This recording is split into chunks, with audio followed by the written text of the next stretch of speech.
Hai teman-teman, kali ini kita bakal ngebahas 5 kesalahan gede banget yang sering dibikin waktu bikin konten di medsos. Wajib dihindari ya. Gue yakin sih, pasti banyak di antara kalian yang masih suka ngelakuin beberapa, atau jangan-jangan malah semuanya. Waduh, jangan sampai deh. Mendingan kita bahas bareng-bareng sekarang, biar konten medsos kalian makin keren dan nggak zonk. Yuk, tonton sampai habis. Oke deh. Kesalahan pertama yang sering banget kejadian adalah nggak kenal sama audiens. Ini adalah kesalahan yang sangat mendasar tapi sering diabaikan oleh banyak orang. Iya, kayak mau ngelamar anak orang harus kenal dulu dong sama calon mertua. Sama audiens maksudnya.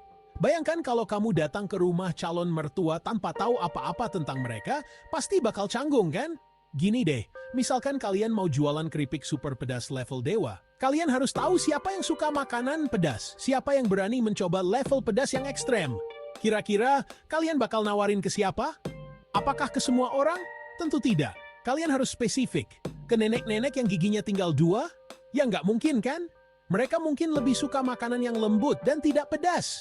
Kalian harus tahu siapa yang kalian targeting.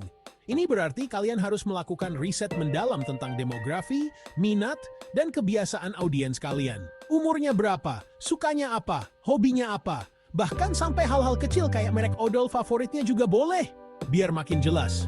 Semakin detail informasi yang kalian punya, semakin mudah untuk membuat konten yang relevan. Nah, kalau udah kenal sama audiens, baru deh kalian bisa bikin konten yang sesuai sama selera mereka. Konten yang tepat sasaran akan lebih mudah menarik perhatian dan mendapatkan interaksi. Ingat ya, konten yang bagus itu bukan cuma yang bagus di mata kalian, tapi juga yang bagus di mata audiens. Konten yang disukai audiens akan lebih banyak dibagikan dan mendapatkan respon positif. Gimana? Udah ngerti kan pentingnya ngerti audiens? Lanjut ke kesalahan berikutnya. Jangan sampai kalian mengulangi kesalahan yang sama. Karena memahami audiens adalah kunci sukses dalam membuat konten yang efektif. Kesalahan kedua, ini nih yang bikin gregetan. Udah capek-capek bikin konten bagus, ternyata nggak konsisten. Ini sering banget kejadian, terutama buat yang baru mulai. Sekali posting tentang makanan, besoknya tentang otomotif, besoknya lagi tentang tutorial makeup. Konten yang campur aduk bikin audiens bingung. Waduh, pusing deh yang lihat. Audiens jadi nggak tahu apa yang diharapkan dari kalian. Konsisten di sini, maksudnya adalah kalian harus punya tema atau topik yang jelas. Ini penting banget buat membangun identitas kalian di dunia maya. Misalnya, kalian fokus di konten kuliner. Semua yang kalian posting harus berhubungan dengan makanan. Dari resep, review restoran, sampai tips memasak. Nah, semua postingan kalian harus berhubungan sama makanan. Ini bikin audiens tahu apa yang mereka dapatkan dari akun kalian. Jangan hari ini review restoran, besoknya malah curhat putus cinta. Nggak nyambung, bro. Konsistensi ini juga membantu kalian membangun kepercayaan audiens. Kalau kalian konsisten, audiens bakal lebih mudah ingat sama kalian dan tahu apa yang bisa mereka lihat dari konten kalian. Mereka jadi lebih setia dan sering balik lagi. Ibaratnya gini, kalau kalian lagi kepengen makan nasi goreng, kalian pasti bakal cari warung nasi goreng kan? Kalian tahu di mana harus cari. Nggak mungkin kalian ke warung soto, terus nanya, "Bang, ada nasi goreng nggak?" Sama halnya dengan konten kalian, audiens harus tahu apa yang mereka dapatkan dari kalian. Jadi mulai sekarang, coba deh buat jadwal konten yang konsisten. Tentukan tema utama kalian dan patuhi itu. Ini bakal bantu kalian tetap fokus dan teratur. Dengan konsistensi, kalian juga bisa melihat pertumbuhan yang lebih stabil. Follower kalian akan bertambah, engagement meningkat, dan kalian jadi lebih dikenal. Jadi ingat ya, konsisten itu kunci bro. Jangan sampai kalian kehilangan arah, tetap pada jalur kalian dan lihat hasilnya. Bab 3, manusia itu gampang banget kealihin perhatiannya bro.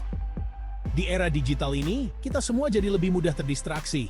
Bayangin aja, kalian lagi scroll medsos, menikmati waktu luang, atau mungkin lagi cari inspirasi. Tiba-tiba lihat konten dengan gambar yang buram, gelap, dan gak jelas. Apa yang kalian lakuin? Pasti langsung merasa kecewa kan? Skip, ya kan? Gak usah munafik deh. Kita semua pasti pernah ngalamin hal yang sama. Zaman sekarang yang serba visual gini, konten yang menarik secara visual itu udah jadi kewajiban. Konten dengan visual yang menarik bisa bikin orang berhenti scroll dan memperhatikan apa yang kita bagikan. Nggak harus yang kayak film Hollywood, tapi setidaknya enak dilihat dan nggak bikin mata sakit. Konten yang jernih dan rapi bisa memberikan kesan profesional dan lebih dipercaya oleh audiens. Gunakan foto dan video yang jernih, edit dengan rapi, dan pastikan setiap detailnya terlihat jelas. Jangan lupa tambahkan hiasan lain seperti tulisan yang menarik, stiker, atau GIF yang relevan. Stiker dan GIF bisa menambah kesan fun dan interaktif pada konten kita. Ingat, visual yang menarik bisa jadi daya tarik buat narik perhatian audiens di tengah banyaknya konten medsos. Dengan begitu, kita bisa lebih mudah menyampaikan pesan dan mendapatkan respon yang diinginkan. Jadi, jangan remehkan kekuatan visual. Mulai sekarang, perhatikan kualitas gambar dan video yang kalian bagikan. Investasikan waktu untuk belajar editing dasar dan gunakan alat-alat yang tersedia untuk membuat konten kalian lebih menarik. Dengan visual yang menarik, kalian bisa membuat audiens lebih tertarik dan terlibat dengan konten kalian. Selamat mencoba! Bab 4. Kesalahan selanjutnya. Ini nih yang sering banget kejadian. Udah bikin konten bagus, visualnya juga oke, tapi nggak pernah ngobrol sama audiens. Hey, kalian bukan hantu yang nggak bisa disentuh. Interaksi itu penting banget untuk membangun hubungan yang lebih dekat dengan audiens. Balas komentar mereka, adakan sesi tanya jawab, atau buat polling untuk tahu pendapat mereka. Dengan berinteraksi, kalian nunjukin bahwa kalian peduli sama audiens dan menghargai keberadaan mereka. Dan yang paling penting, interaksi bisa meningkatkan keaktifan konten kalian. Semakin banyak interaksi, semakin besar kemungkinan konten kalian muncul di timeline orang lain.